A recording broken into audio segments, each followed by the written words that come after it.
it into the product and it will import it for you. So if your bank doesn't connect, you have the option of doing that without having to convert or do external things. It's just pop it in and move it along. Yeah.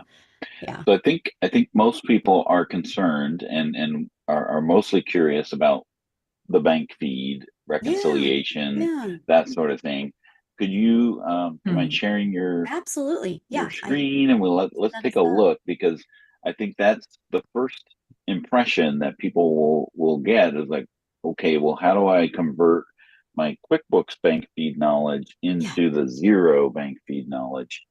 Yeah. So that's because that's where And for a lot of people the magic happens.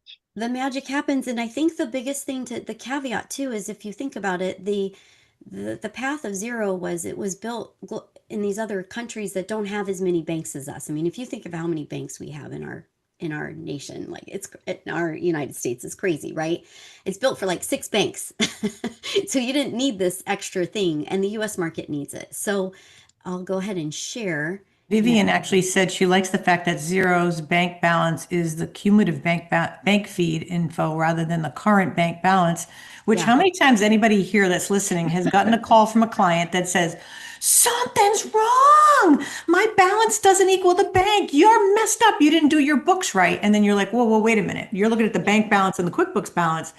You had a lot of checks outstanding, but they call you up and they start yelling at you and they don't understand that there's a difference between the two balances. I bet there's a lot of people who've had that yeah. lovely conversation Oh yeah, no, we've had it so many times. many times. Yeah. Yeah. So you all can see my screen, Yes, correct? ma'am. Great. Mhm. Okay. So I'll just pop into this is your dashboard. You can edit and move stuff around on your dashboard, so you can show things that you want. You don't have to have everything displayed. I do like Linda and I love We this. love that. Yeah, it's This cool. watch list. There's a It's way to good for the build. client too. I mean, hmm Cash in and out, just simple. It's just very like we were saying, it's very easy. So let's just go into reconcile. does Xero do payroll? It's always outsourced payroll, right? There's no Xero pay. Yeah, they in the past they had that for a little bit. Didn't really move as well. It wasn't available in all the states. Every state is so hard. I It's mean, payroll too is hard. hard. Yeah. But so their partner, they have you can paychecks, ADP, all of those can come in. Their deepest integration is with Gusto, and it works really well. Because I'm a huge Linda knows this. We're a huge Gusto firm. So I've been using Gusto for a while. Similar to what we see currently in our bank feeds in QBO, if it's matched, it has a green. So it has some sort of denotation. You can add bank rules and so forth. Um, I'm going to skip ahead and go to what Dan is asking about, which is the reconcile period. This is the newest thing that they've built. I happily have been a part of this in conversation at council. So you have, I'm starting fresh. This is a demo file. So just take it as it is. It'll tell us what's outstanding. So it looks like something's just been hanging out up here for a while. I had $100 to start. I've got a negative balance. It auto checks everything. I can close the period. Okay, great. There's my period. Let's go into what was the norm, what we also used to see. People, I think, were always confused by this, what I call the register, how to look at this. And it's organized by date. It can tell you what's unreconciled, what's reconciled. But for the sake of conversation, let's go into, I just reconciled April and I want to make a change to this. Um, let's just say that I'm gonna, just for ease, I'm gonna do this and hit update. It can't because it's locked, because it's in the reconciled period. So it protects the data. So that Right. It is, just doesn't give you a warning like Hmm. QuickBooks, are you you can do sure? this, but Hmm. Yeah.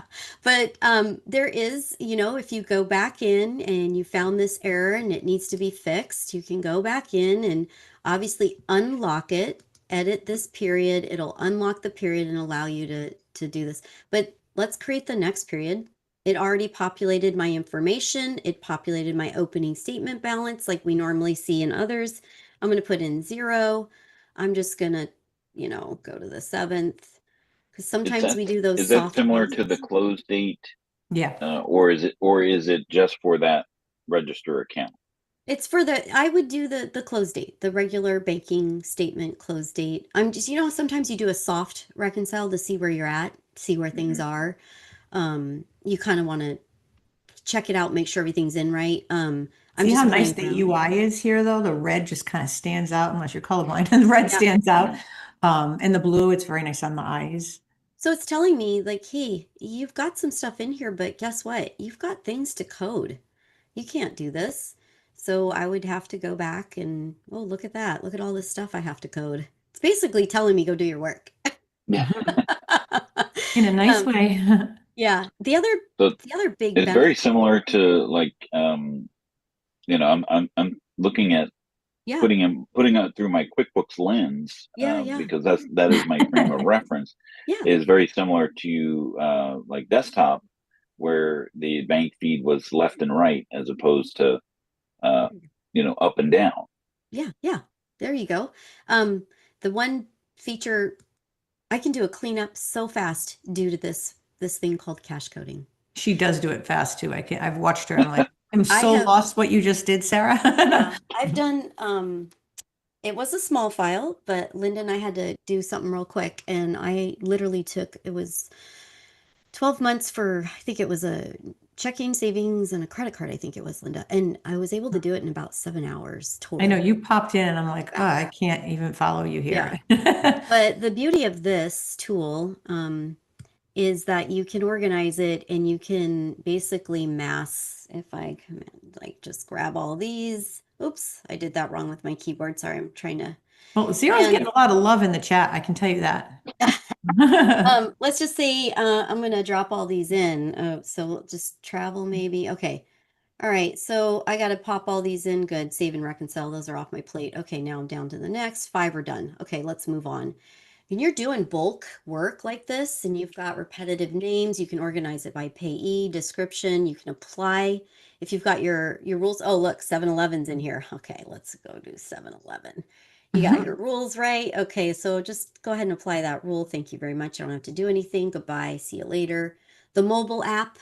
I was at Xero conference last year, and the mobile app just got a huge enhancement. So I was doing a client's file while listening to the seminar. It's a small file, just whipping it out, cleaning it up, and it was very intuitive. If you haven't checked out the mobile app, it's pretty neat, I'll be honest. Can you show Sarah because the other thing I didn't like about Xero is the fact that the chart of accounts is very, very flat.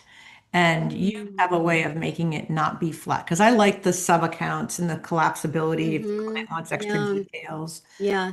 Can you I show think that? this is where my buddy Jeff might come in and like this, and he might be saying this too, is what's nice about this is, so I'll go into what you're asking for, Linda, and I'll say edit my layout.